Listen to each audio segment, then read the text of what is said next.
Tenis obožujem, še vedno imam zelo rada in spremljati predvsem naše igralke mi je tako veliko veselje in res prav rada jih gledam, ko igrajo in tudi po svetu, ko igrajo, navijam zanje.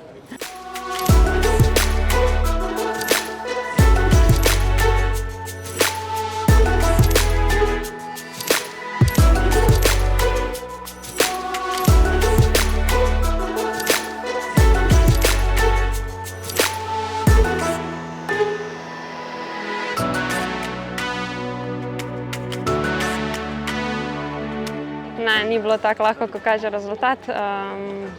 Imeli smo par dolgih gemov, ki bi se lahko obrnili že na začetku prva 2 gema, ker okoli strani mi mogoče bil potek različen, potek tekme drugačen, ampak sem kar ostala dosti zbrana v tistih pomembnih trenutkih in sem res uspela vse te situacije obrniti sebi v prid.